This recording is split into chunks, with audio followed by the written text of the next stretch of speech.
All right. Well, I think if we get some stragglers coming in a little bit later, that's all good. But I think, Ollie, if you're ready to go, and Manu, if you're ready to go, I might kick it off with the introduction. So, Absolutely. Let's go, Emma. Let's go. awesome. So, welcome everyone to tonight's virtual tasting of Willet American Whiskey. Obviously, after a heartbreaking loss last night for the Matildas, which we didn't realize, we double booked. So we at least can console ourselves right now by having a few drams tonight, even though there'll always be winners in our hearts. And I don't know anything about soccer, and I'm not big on sport, but even I was bloody excited. So, yeah, hopefully Ollie and I will be seeing a few of you this weekend at our American Whiskey Show as well, where I can be unashamedly patriotic. I've already got the red, white, and blue nails to get me in the mood for it. But before I introduce our special guest for tonight, Manu, who represents Willett brand in Australia, just the housekeeping to go over. If you've got six glasses in front of you, I highly recommend having six glasses so you can go back and compare the whiskeys, and especially when we're doing so many single barrels tonight, having that kind of ability to compare barrel to barrel is just so exciting. As usual, please don't drive, especially after this one, because they're all cask strength. I'm sure nobody's going out real late for a party tonight, but obviously got to say please don't drive. If you have any questions or tasting notes, please pop them in the chat and I'll bring them up throughout the night and we'll try and get you answers for everything you could possibly want to know. And as mentioned before, and as we saw, all of our tastings are recorded as well. So for those guys who can't join us tonight or who want to watch it back, we have them recorded, and Ollie will share the link for that later on. I think that's about everything. Now I'd love to introduce Manu to talk us through all things Willet and delicious American whiskey tonight. Thank you, Emma. Thank you very much, and welcome everyone. I'm very excited. It's been a while I haven't done an online whiskey tasting, so it's a pleasure. A big welcome to everyone joining today. My day-to-day job, I work with bars, restaurants, independent sellers, and I promote a portfolio of about 1,000 spirits. 110 producer I work with as closely as possible. It's quite a lot, but we really love what we do at Tobacco, the company I work for. And Willet is no exception. Fantastic producer. We've been importing since 2016 in Australia. I think some of you already did. If you haven't, find yourself a little bottle of Rowan's Creek, and we talk a little bit about Willet. Oh, it's a nice little. I don't know for you, but I've got the one that do the single drop. Everyone's got the childproof. They are the worst. I don't know what to say about that. You gotta take it off. It's a cap. Yeah, that's probably the good way. Thank you. I had a day with my little boy, 1 year old, and I can't wait for a little tipo. Thank you for much better. Yeah. Otherwise they leak and then we just have sad customers. Yeah. Cheers everyone. And let's talk a little bit about Willet. It's a bit of it's an interesting distillery. Interesting because the story is not straightforward. There's some opening, closing, and opening again, etc. There's also some of the Willet bottling that comes from surrounding distilleries, from other distilleries. So what you find in your bottle is not always crystal clear. The lineup today is unreal. There's 3 single casks. We'll go through them when times come. But personally, representing Willett Distillery for 7 years, I haven't tried those single barrel yet. So I'm, like everyone here, very excited. So Willet opened the doors on the site we know today in Bouncetown in 1935. They distilled then, but then they stopped in the 80s. They closed their distillery activities for about 28 years. I got that right. And they reopened only recently, about 10 years ago, 2012, they reopened a still. They didn't close during that time, but they were quite silent. They did one thing very well. They bought bourbon and rye old stock. So opening in the 30s, distill until the 80s, and between the 80s, 90s, early 2000, they didn't distill, but they bought a lot of old barrels from their neighbors. And at the time, bourbon and rye was quite affordable. The market was down, nothing compared to what it is today. It's a big change. And Willet made the most of that. So when bourbon and rye American whiskey got on the map again, and consumers were interested, and the market was growing, well, straight away, they released some amazing dram. 2006, they released a 26 years old rye. Phenomenal. If you read a little bit about it online, it's got a cult following, and it really put Willet on the map as one of the very, very best. And it's nice to say that what put them on the map is a rye whiskey. So the two last dram we have today are rye, and I'm very excited for what Willet Rye is all about. Generally speaking, bourbon are more appreciated, and people are more excited about bourbon, just generally speaking. But for Willet in particular, watch for their rye, amazing stuff. So sorry, I've got a question. You said 1935, was it? So that wasn't long after Prohibition. Would have been one of the first distilleries opened post-Prohibition? It was, yes, 3 years or 2.5 years after the end of Prohibition in Kentucky. And I don't know if they were the first or the second or the ranking, but yeah, they were quite quick on the money. If we talk about that moment of time, the family, the Cookson and the Willet, the people launching at the time, they had a few centuries of distilling within their family. So if you look at the Willet name, you find some distillers in Ireland in the 18th century, in the 17th century, so the 1600s. At the very beginning of history and distilling, Willet name appears in Ireland, in Scotland as well, in Cognac as well. So yeah, comes 1935, they were ready, and the site opened, you right, just after the end of the Prohibition era. So that's kind of a ballsy business move. It's like, this was legal and now it's not, so let's go. No, but it's funny also the way this things change. Like opening a distillery back then was probably much easier, and we talk more about a farm, like the site itself. It's often referred as a farm, where if you think of today opening a distillery, it is quite a big deal. Maybe it was a little bit easier, I think, in the 30s, especially if you had a vision like the Willet people had. Yeah. Cool. I'm sure everybody had a little taste of Rowan's Creek. Yeah, give us your tasting notes. I've always been more of a bourbon fan because I'm a massive sweet tooth, but I've always found Rowan's Creek has those like big pickly notes that you normally get in a rye. Yeah. I'm curious to see if anyone else is picking that up, if you guys disagree with me. For someone who is American, I totally agree with you, Emma. Just before tasting it, I want to say Rowan's Creek. There's a creek called as such between Willett Distillery and going through it, and Heaven Hill Distillery. So the name comes from that creek. There's also a John Rowan, which was a politician in Kentucky a couple of centuries ago. So just to explain the name.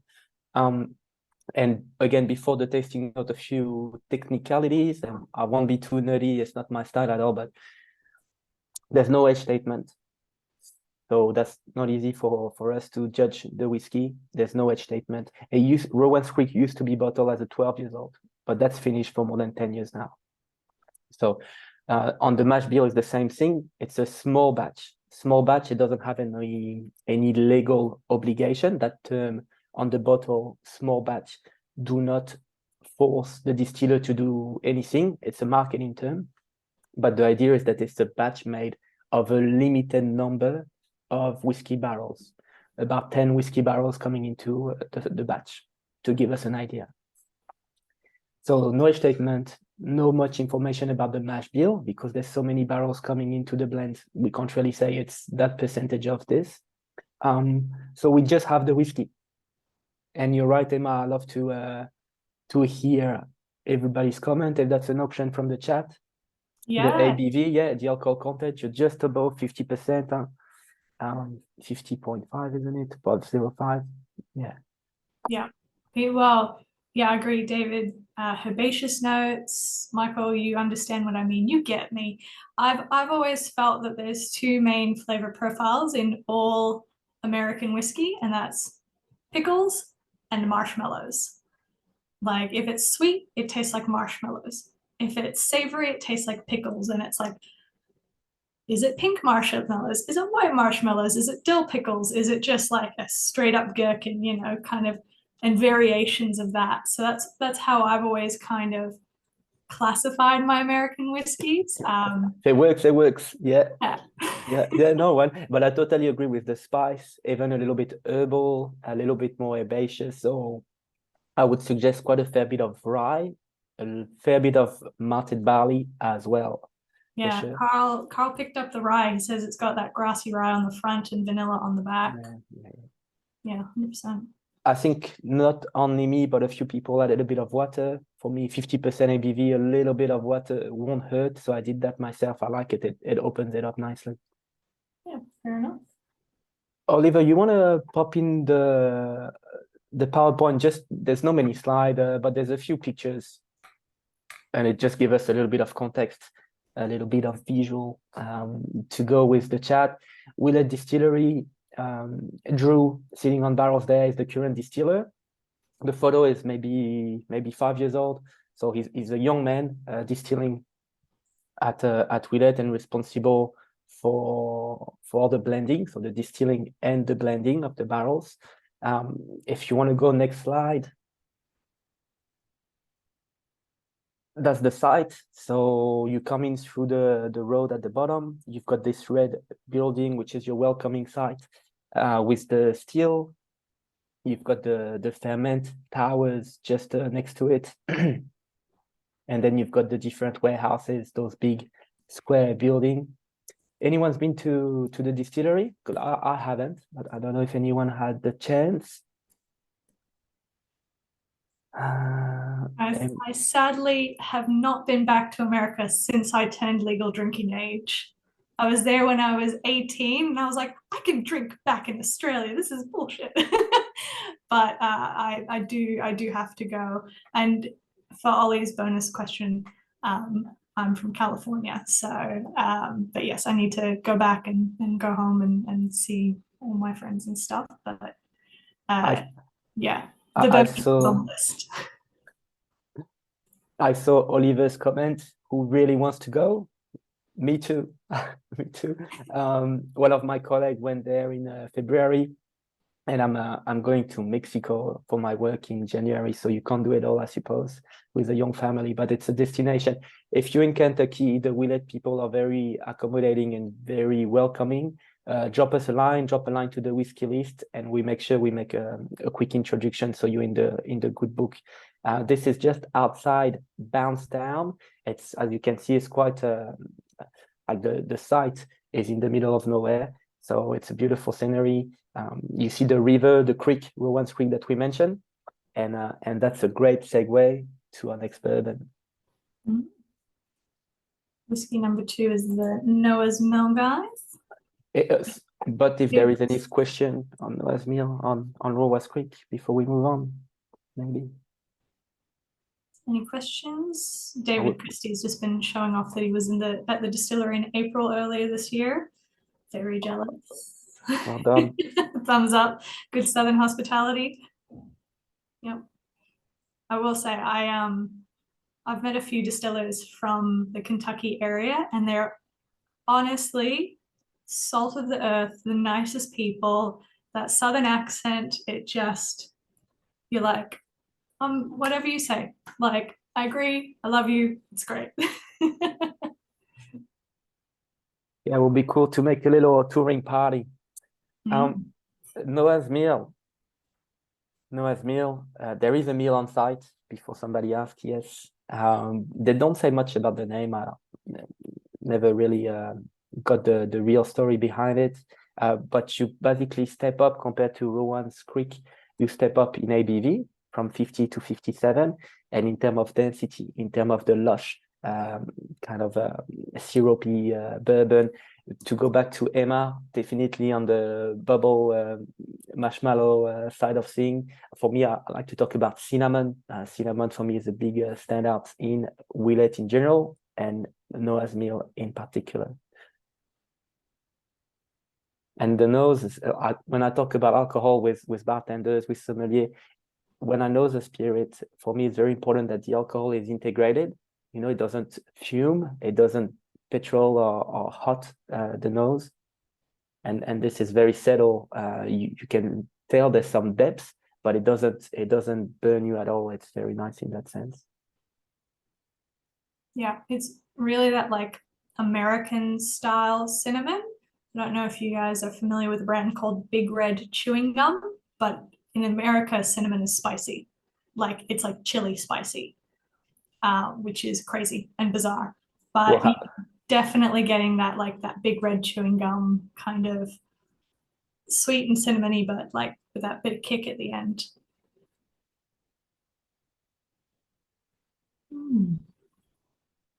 yeah, big whiskey. I think I'm gonna try it again with a little bit of water. I use a spoon.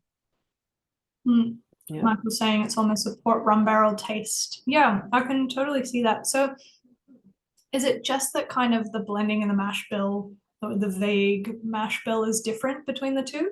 Yeah, no, you thank you for the question. It's the same story. Basically, those two whiskeys, they don't have any age statement.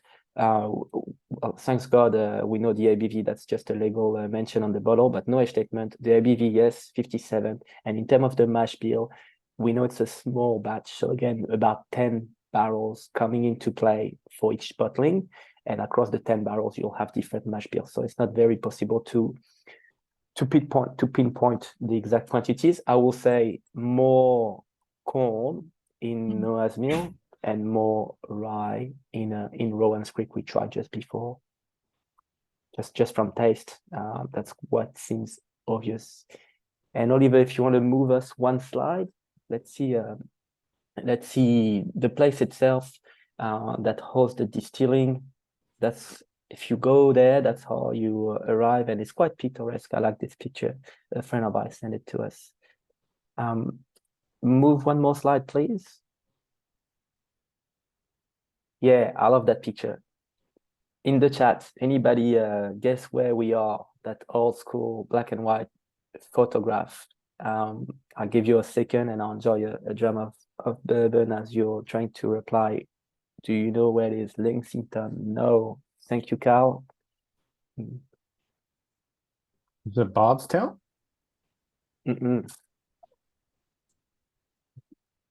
Louisville? Poundstown, when the photographic was in black and white, it was a very small, very tiny town. That's too big. You see the triple-story building. This is New Orleans. This is New Orleans, and this is Bourbon Street. And it's just a story I like to share. The whiskey we're drinking 200 years ago, they were just whiskeys. They didn't have that name, bourbon, but they were traveling down the Ohio River and the Mississippi River from Kentucky to New Orleans. New Orleans was the big town where there was a lot of spirit coming in for cocktail. New Orleans is the birthplace of many classic cocktails. And if you couldn't get the cognac, that was at the time, that was regarded as the premium option for mixing. You'll get some distillate, some whiskey from Kentucky.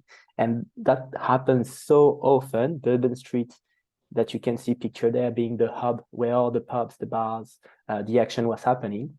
People started to call that Kentucky whiskey bourbon. It's just a nice little story.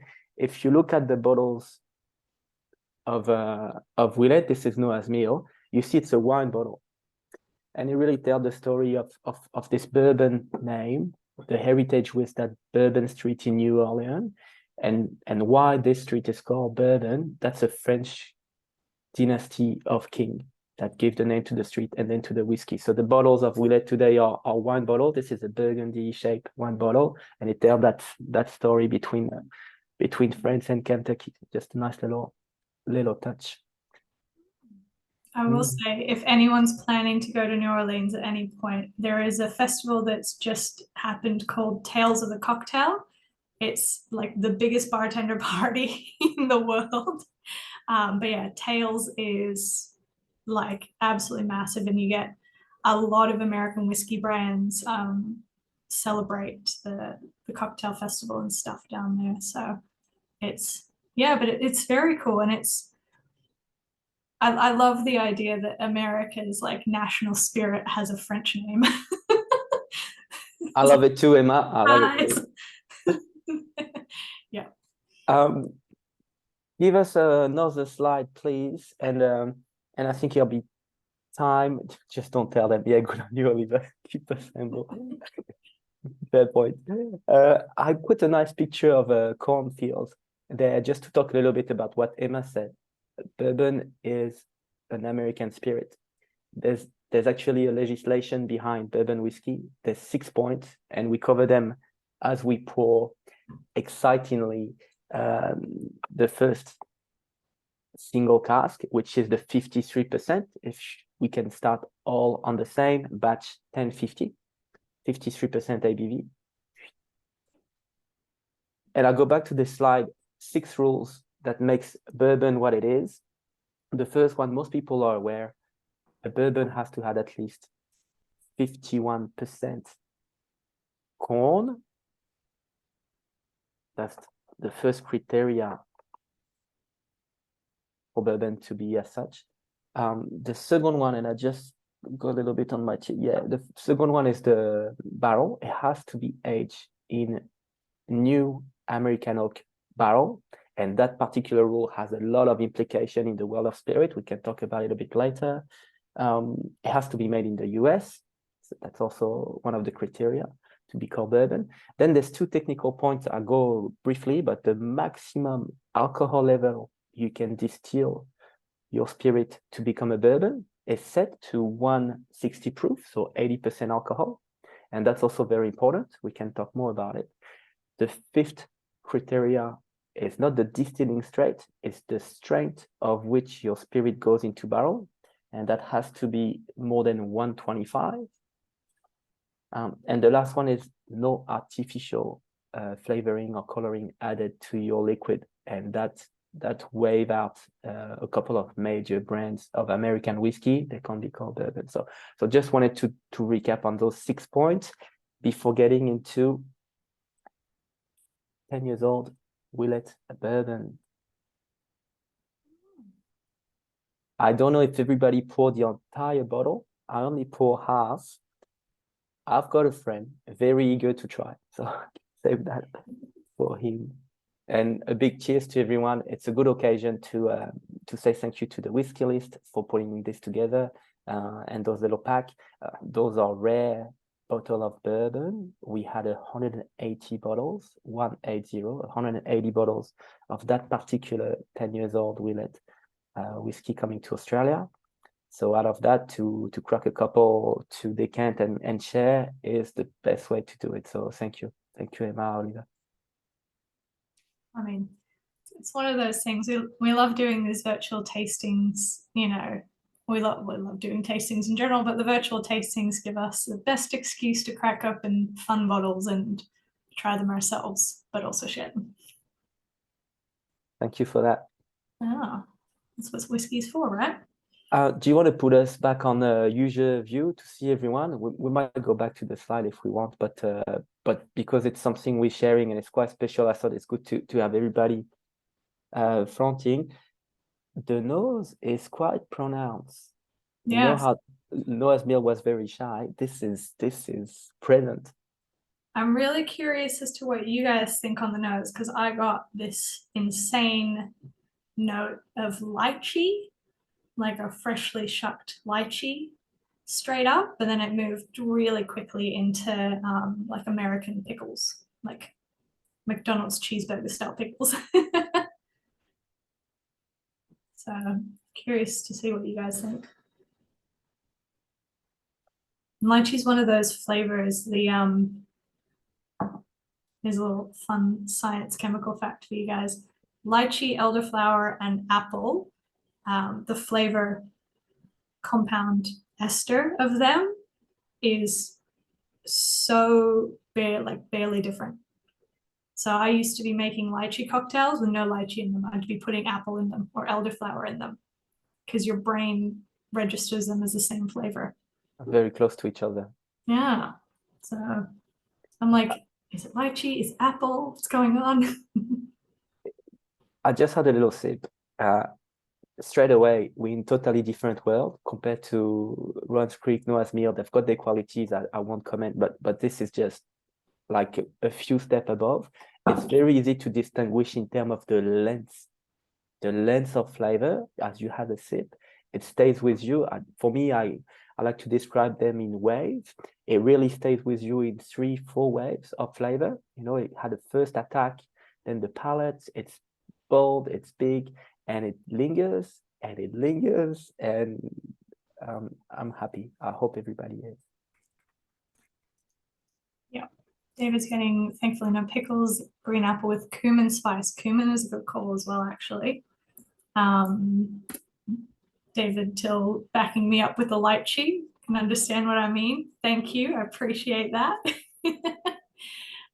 Candy, but Belgrove style funkiness, char barrels at the end. Yeah, this is like much more kind of spicy, funky than I would anticipate for a bourbon. Carl really likes it. Bit of like caramel.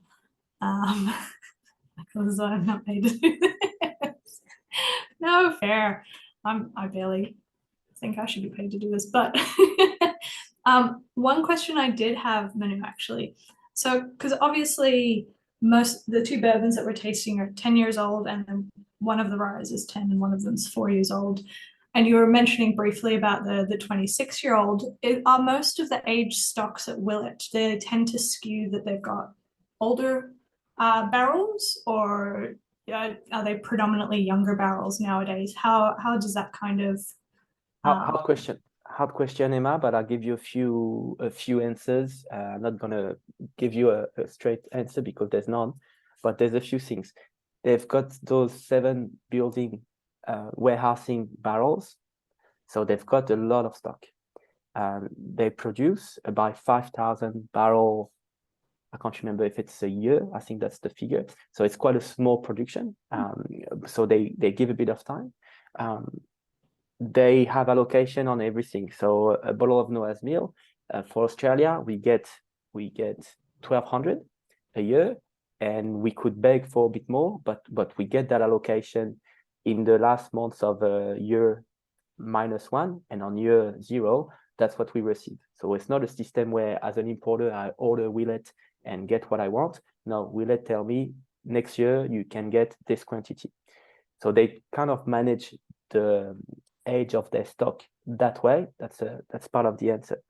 The second part of the answer is what I said in introduction. Willet produce, and they've been redistilling for the last 11 years, but they also buy and they also bought a lot of cask, and that's always been the model at Willet. And nowadays still they continue to buy cask from their neighbors.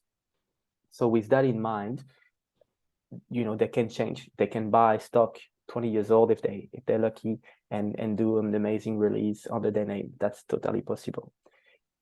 On this particular point, I want to say that, and I wrote it down again.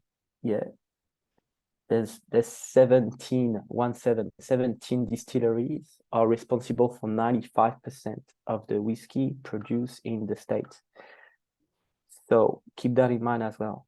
To identify with a particular brand, I think it's not that easy, because you do have that exchange between distillery that always been the case historically in America. And maybe it goes back to the mentality you mentioned, Emma, with very friendly people. Everybody knows everyone. It's a small world. So that's again an element to answer your question. And to be a bit more specific, to try to the single cask, the 10 years old single cask we get today, we got an allocation last year after 5 continuous years of importing Willet, and we got an allocation this year in 2023 again, and we're trying it now all together. Before that, I had none, but on my very first order from America to Australia, where they screw up and they didn't send us what we ordered, they sent us much better stock. So in 2016, we had an amazing surprise, and we said, "Oh, guys, thank you." Maybe we told them, so they rectified their invoice to actually get us to pay for the stock. But instead of the Willet rye 3 years old, we got a mix of 6, 8, 14, 16 years old. So that was in 2016 or 2017, if I remember correctly. So they do have a little bit of stock. I'm not shy to say there's been some parallel importing for Willet as well. So some people have been able to get a few cases of very nice Willet release in Australia. All that to say, it is limited. They still have some old stock. They keep it limited so they can continue to provide, and also they think about their future generation. That's probably a fifth way to answer you, Emma. When you're a distillery, what you produce today, you put in cask. Maybe if you wait 10 or more, it's not going to be sold by yourself. It's going to be sold by your kids.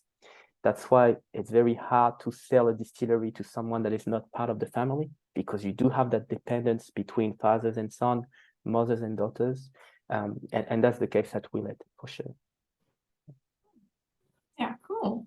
Yeah, I'm always very curious about like distilleries that, because you've got a lot of distilleries that have long, rich heritages in America, and I know that 1935 is a long time ago, but also not that long time ago. Yeah, not true. Time has lost meaning, but yeah, it's always kind of interesting to see how these brands are laying down their whiskey, because obviously America and the South and Kentucky and whatnot are not too different a climate to kind of like middle Australia. It's that dry heat, humid heat. It's quite hot. I mean, like, I stayed in Colorado for a bit, and it went from snowing in the winter to fires in the summer, all in the same town. So it's really interesting to see distilleries that are pushing their spirit to those older age statements and still producing a really, really good quality whiskey. It's very cool. Yeah, there will be a lot to comment on. It's like, first and foremost, please pour yourself the second single cask bourbon, so we can compare the two single casks. So the 63% ABV. Thank you for the note on the chat, Emma. But on what you just said, spirit in general benefit from that diurnal range. So cold time and warm time, whether it is day and night. So you've got very hot day, you've got very cool night, or whether it is seasonal, a very warm summer, very cold winter. Spirit benefit from that because it allows the spirit to exchange with the wood when it's in barrel. So Kentucky being such a continental, Central America, Central USA, it's very continental climate. You get that diurnal range very strong. Therefore, you can make good whiskey quickly. 3 years, 4 years, you can release an excellent whiskey, and we'll see that in a second with the 4 years old rye. Waiting, the maturation game, waiting is always a bargain. You just hope, there's a lot of unknown, there's a lot of barrels that turn bad, and distillers don't say it often, but there's a lot of disappointment that happen in the maturation cellars, and you never know. It's always a bit of a bet. So to wait a long time, you concentrate whatever is stays in the barrel and does not evaporate with the angel share. It's very concentrated, this for sure, but it's going to be good or it's going to turn not as good. You don't know when is the sweet spot to bottle this particular barrel. That's a lot of work, trying all those barrels every day. Yeah, it's a bit of an art. Sorry, I digressed a bit. No. And obviously this is a perfect time if you guys have the two glasses to compare them side by side. I have only got one glass, but even I can already tell there's such an insane difference. We're lucky we've got the mash bill for those two. So barrel 1050, so number 3, the one we've been trying for a moment. This mash bill is 79% corn, 7 rye, 14 barley, so quite a high corn. The one we just poured, so barrel 2026 at 63% alcohol. That's a mash bill of 72 corn, 13 rye, and 15 barley. So about the same barley, but twice the rye. In the one we just poured, high IBV, twice the rye content and a bit less corn. If we go back to Emma, first analogy with the marshmallow and the pickles, the mash bill tells us the first single cask we pour at 53% is your marshmallow, and the second one we pour is more pickle direction. But that's just the figure. The nose could be different. Yeah, I think it's almost swapped around. I would love for you guys to pop in what you're getting, but I'm getting musk sticks and like a little bit more candied than the last one. I don't know. Ollie says it's very creamy. Yeah. I'll go through the motion. The first thing, the nose is very, very settled.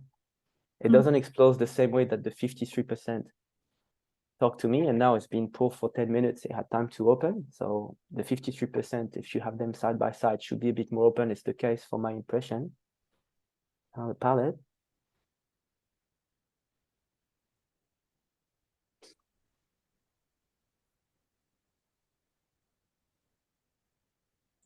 Yeah.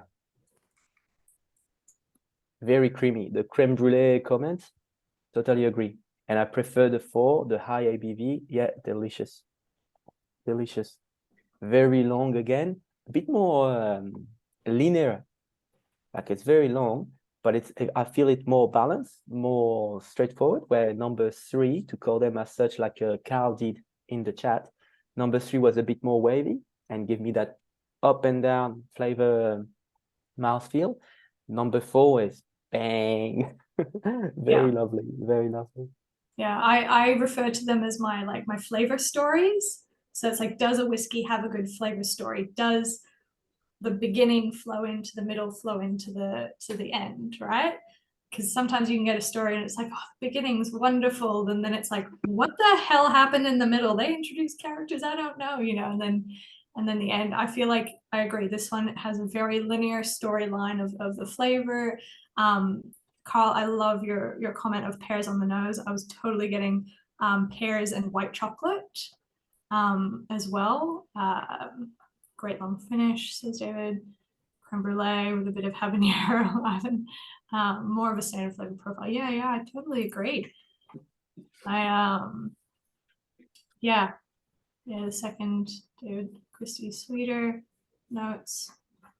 Yeah, it's so interesting as well that like you would anticipate this one would be less sweet because it has more rye and less corn, but you know, when you're tasting it. And let's remember, the alcohol carries the flavor. Yeah. You've got 10% more in this whiskey compared to the single cask. 10% more alcohol, so it does carry those flavors differently. Yeah. I like what Michael said, standard. If we look at the classic Willet mash bill, 72 corn, 13 rye, 15 barley, that's what they do for their pot still release in that funny shaped bottle. So yeah, very classic in that sense. Brand this rhyme to certain labels and get away with it. Except not in America. You might not be able to get away with it in America. But great segue, Michael, to rye. I don't want to rush us too much though. If anyone had other comments or question.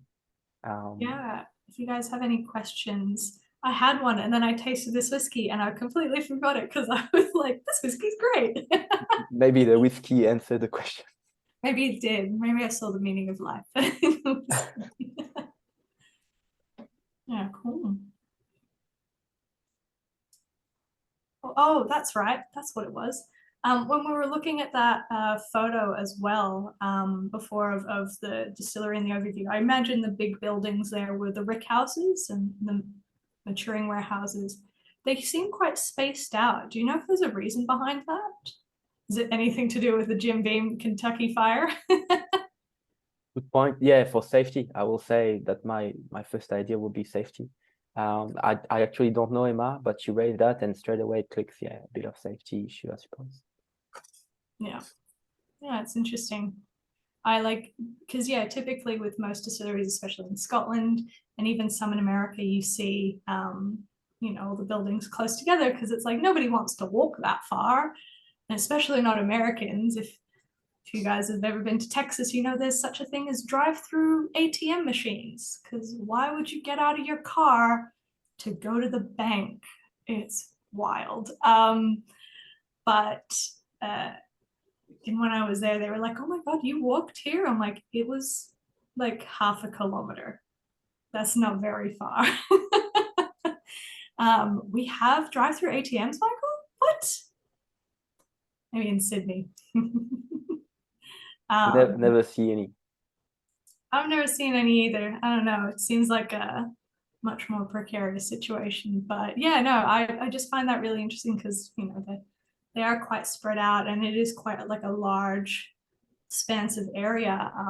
There's one other point that comes to mind for your question, Emma, is the airflow.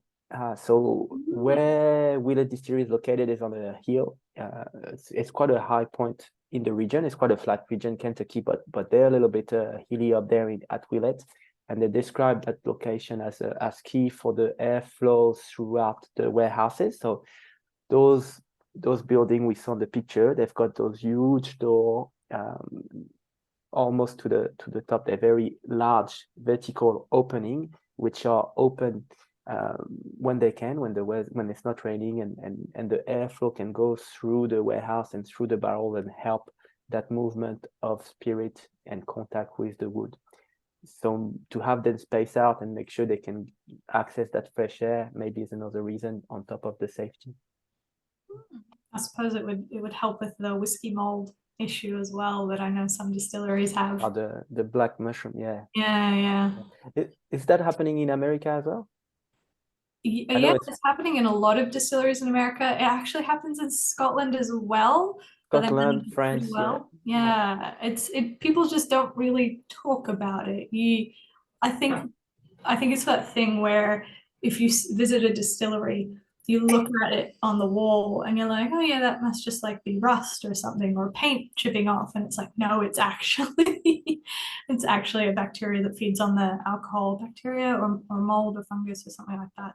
It's harmless, but yeah, I think your brain's like, that's how distilleries look, right? It's important. It's important that traveling through Armagnac, a small countryside in France, we were actually looking for the black buildings because we couldn't find that particular distillery called Boignière. Where is it? Where is it? Oh, look at the building. This one is very black. It must be this guy. You go around, knock the door. Is it here? No. Oh, there. Okay, thank you. It is helpful. Yeah. On the chat, people were asking preference between rye and bourbon. What's yours, Emma? My preference is for bourbon. I love Michael's answer though, which is yes. But yeah, no, I definitely have a preference for bourbon over rye. But I find that with rye whiskeys, they have to come from Virginia. I love Virginia ryes. They're like Virginia, Maryland, those kind of what I would call like landed states where some of the early pilgrims and Quakers and stuff like that landed in America. The rye that they produce there is a lot softer and a lot creamier. So I tend to prefer those ones as a brand. I don't think it comes into Australia anymore, called Catoctin Creek. It's one of my favorite ryes. But again, it doesn't come into Australia anymore, sadly. But yeah, I find that Kentucky ryes tend to be too pickly, too spicy for me. So I tend to go bourbons just in general. Yeah, I do think Carl has a great question as well. Are there any special barrels used in Willett's process, like good barrels selected for single cask, or is the distillate the only difference? I think that's like, is there any barrels that are totally different char or anything like that, you know? So in terms of the barrel making, I would say no difference in terms of what barrel to another, the make, the special char, the type of oak. I haven't heard about an oak selection for specific barrel in order to release a special single cask. This I haven't heard, but it's all about how the barrel evolve in maturation. So when you taste from the barrel and you see some of them just come out like gold, and you said that's gonna be by itself. And some of them, you know, they're gonna be part of your blend, either for Noah's Mill, for Rowan's Creek, or something else. But yeah, the answer for me, are there any special barrels using Willett process, good barrels selected for single cask, or is it the distillate only segment?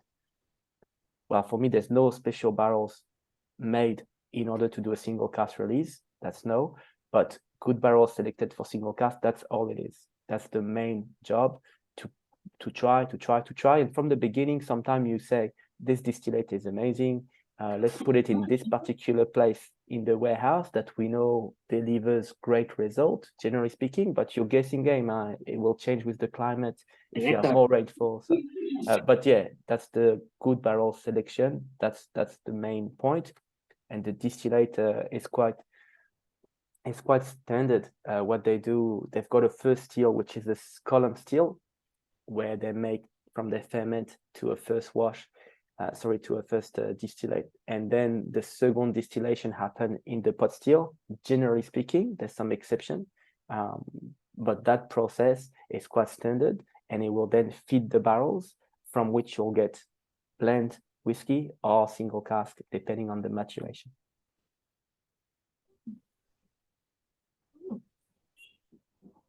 Time for rye.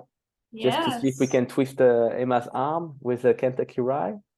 And if you have 2 glasses, maybe let's pour the 2 last little sample with the 4 years old, my right hand side, and barrel 2368 single cask. So you've got a 4 years old small batch, and you've got a 10 years old single cask. ABV is quite similar. The single cask being a bit higher, 2% higher.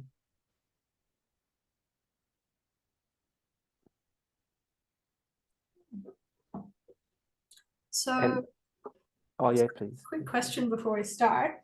Considering we've had all cask strengths tonight, is that kind of how Willet prefers to bottle their whiskey? Do they tend to go more for that higher ABV kind of bottling, or will there be plans in the future to do like more standard lower ABV core stuff, or is that just how it is with a small batch? Thank you. Great question. Thank you. And I could have touched base on that, but I take your question as the opportunity. Willet have a release under their name, Willet Whiskies. They've got release under a name they had previously, All Bouncedown Whiskies. Oh. And the All Bouncedowns start at 40. There's a few releases, but it starts at 40. They have a third label that I'm more familiar with called Johnny Drum. And Johnny Drum, you've got green, black, red, private. You've got a few releases again, and Johnny Drum Green start at 40%. So yeah, there are some releases from that distillery at 40% on the different brand name. Under the Willett family name, you're right. Again, most of the time, high ABV. The pot still Willett flagship product is 47%. And then it goes higher. Okay.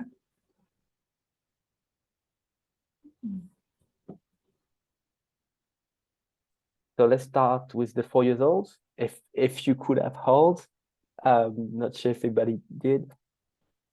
And just let's do the good old color. You know what? It's funny. The younger whiskey is a little bit darker.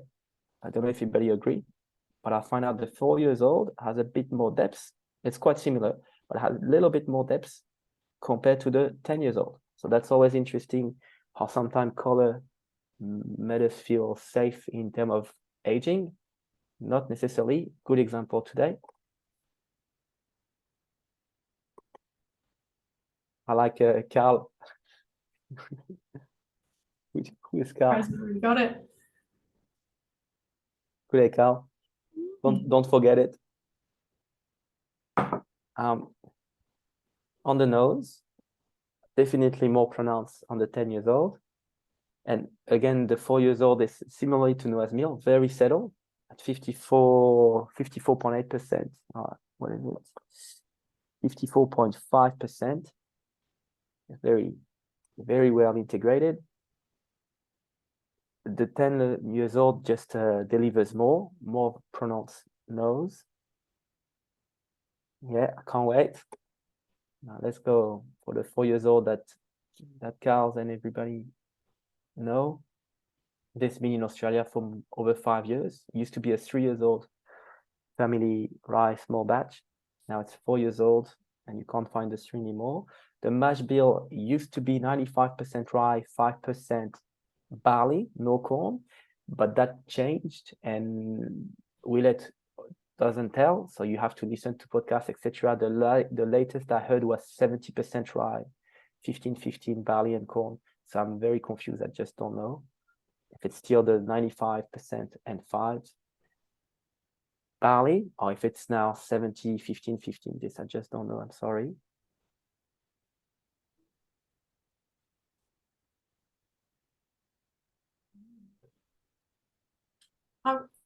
One question as well, though probably to do more with if we can see the label. Did they choose to add straight rye to the bottles once they became 4 years old? I wouldn't say so. No, I wouldn't say so. I haven't seen a straight rye from Willet to start with.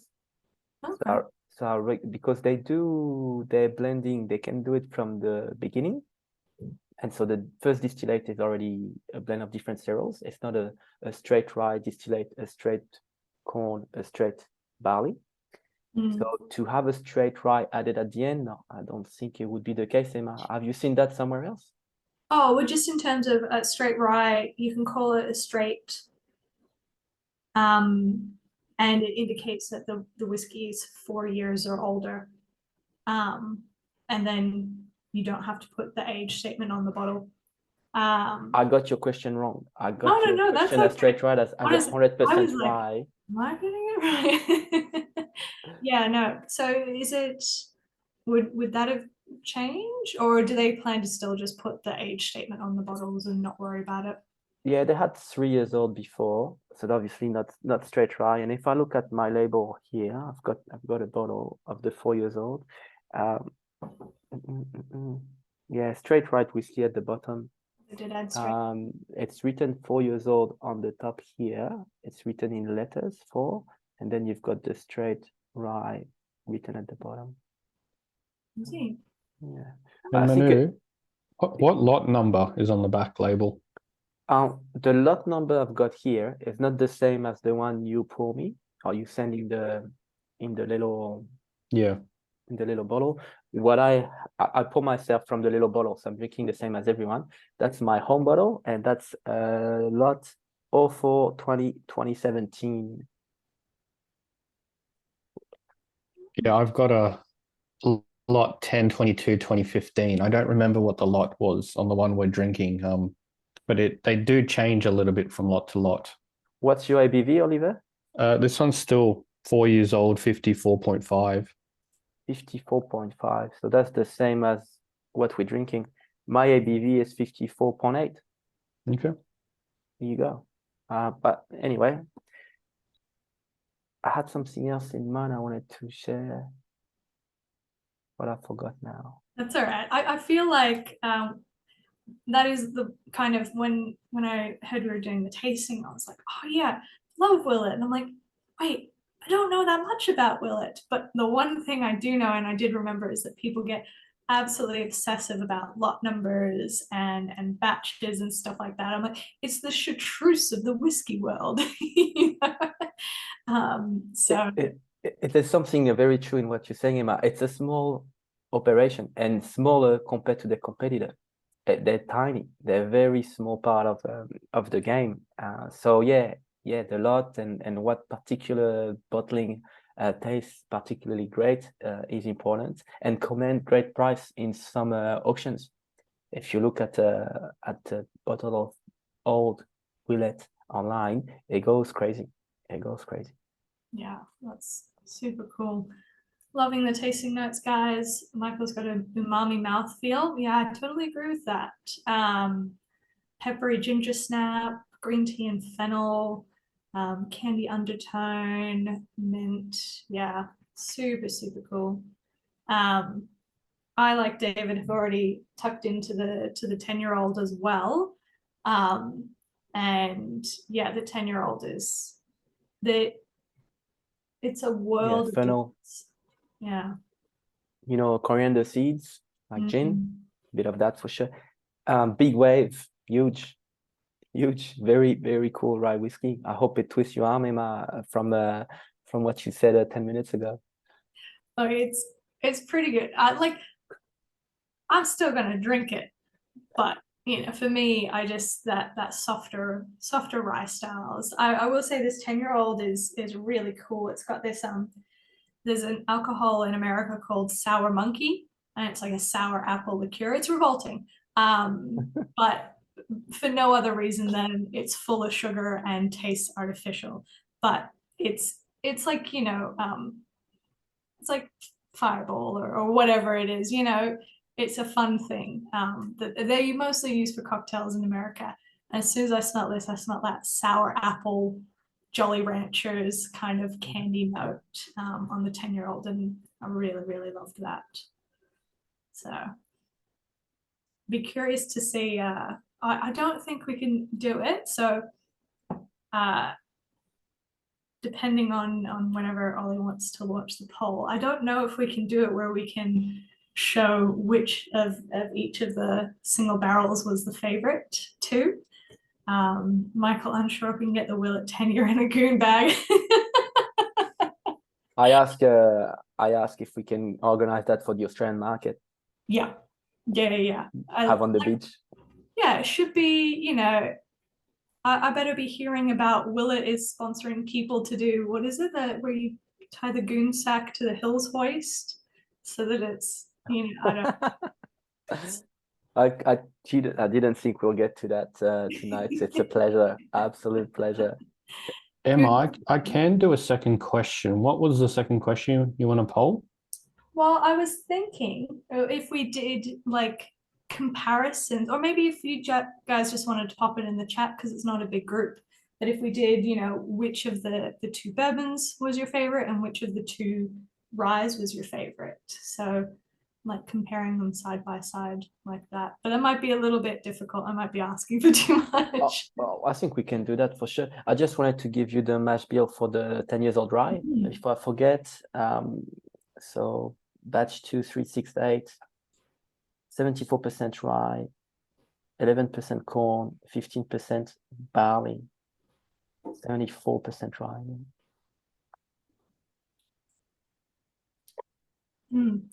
Yeah, I agree with David. We might Delicious. just do a secondary poll just for the two bourbons because they are the same, age for single cask and whatnot.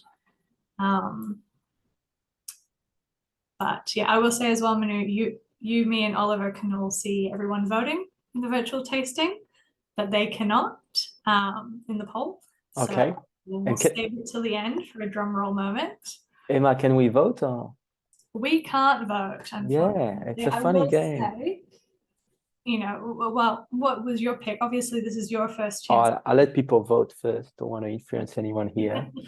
But I really like the idea of a goon bag hosting 4 liters of that 10-year-old rye. Well, I hear Fireball is doing some sponsorship of a wedding where they'll supply Fireball for some lucky person's wedding, which I'm like, weddings are expensive. Pay for more than just the Fireball. But yeah, no, we should definitely get something like that going for I don't know, maybe but I don't know how that would work. I think there would be too many people for a Goon of Fortune. I think the idea stay with us in this group. Yeah, 100%. Yeah. But yeah, very pleased to try those whiskeys. Special. Yeah. And obviously I can't vote, but I will say the Noah's Mill, it just, for me, it's one of my all-time favorites. Back when I worked at Whiskey Now Mint, I worked with the loveliest person, Evan, And Evan loves American whiskey. I used to joke that I'm the American and he's the American whiskey expert.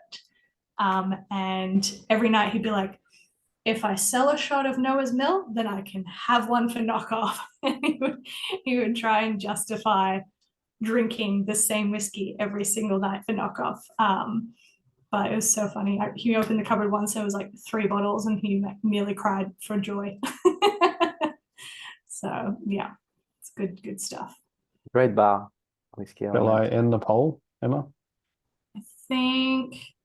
You know, Oliver, do you mind jumping on that slideshow as people are finishing their vote, making sure and just see what we've got there. There was a couple of things I thought was worth mentioning. And there's also the bottle shots, which is always nice to share. If we pass this cornfield to the next one, that's the pot still in the entrance building at Willet. All the whiskeys or second distillation are done in this beast. And pass again. What's that top piece of equipment coming off the line arm? The black kind of link to the next bit. That's the one. No idea. I haven't seen that before, and that would be a question if I'm lucky enough to visit the distillery, maybe with you, Oliver. But I have no idea. I haven't seen that in other distilleries. So you're obviously just got the swan neck finish, and then before you go to the condenser, there's this black. Maybe it's a cooler. Could be. Could be a first cooler, because it would be nice to see the rest of the photo. To see how it continues and where the condenser are. It could be a cooler. If I have to guess, that would be my guess, Oliver. Yeah, either probably like a vapor filter or pre-condenser coil. Yeah. Cooler pre-condenser. Yeah.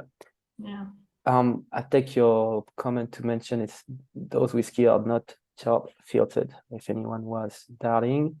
I put some little numbers. So Rowan's Creek is on the right hand side, and back to Noah's Mill, and then you've got the bottle. You can zoom in if you want to check at the actual ABV bottling and lot number. Thank you, Oliver. I think we shall end the poll and shall know the results.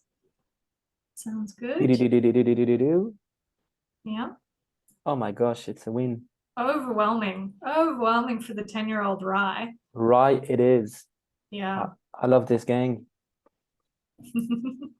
I think, I definitely agree with everyone that the second of each one, the 2026 Bourbon barrel and the 2368 rye barrel, are definitely the picks of each category.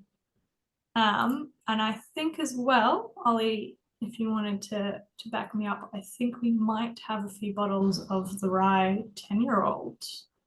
We definitely have one of them. We don't have all the whiskies, but we have, through pulling many arms and begging and pleading, we've acquired the smallest parcel. And I think everyone else might be sold out around Australia. We've kept the back for this tasting, so you'll be the first to jump on it. Emma, you've got the link, I think. I believe so. So you got your delivery, my friend? Yeah, I think so. Yeah. I could feel you were a bit nervous about that one. I forgot that. I said, yeah, we'll definitely take it as soon as you offered it. And then, we get deliveries, hundreds of whiskeys every day. So we're like, where's the Willets? Where's the Willets? Because that one's important. Yeah.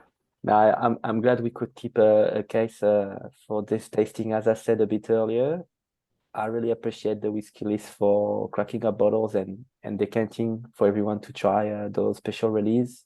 The 180 bottle is not much at all. Yeah. I was about to say, if we didn't have the 10-year-old and the rye and the bourbon that have significantly got more votes than everyone else, this tasting would still be up there as one of the best, I think, American ones. Just the quality, the caliber of the whiskey is so good. But yeah, you put those other two in there that we've all fallen in love with, and it's just taken it to the next level. Yeah. Personally, it's a pleasure to represent Willet. And I still have a trip to do up there. I hope that happen. But yeah, it's very nice to pour this. Even professional that try a fair few, and again and again and again, you always surprise them just with Noah's Meal or Willett Rye, 4 years old. They're stunning in their category. So it's a pleasure. Yeah. Thank you so much, everyone, for joining us, and obviously understanding the postponement due to the soccer game. But yeah, thank you so much, Manu, for coming on board and you know, talking through the brand with us and sharing these amazing single barrels with everyone. But yeah, I think, David, you mentioned that you've been to the distillery. If you had any recommendations, feel free, now is your chance to tell us a little bit about it. But if anybody needs to hop off or head home, what am I saying? Everyone is home, I hope. It's been a long night. These are all very boozy whiskeys. But yeah, thank you so much for joining us. And I'll leave it there. I assume I kept a little bit of whiskey. If we can keep maybe stop the recording to make everybody comfortable and mute if people want to Yep. join. You can hang around That for a wouldn't- minute.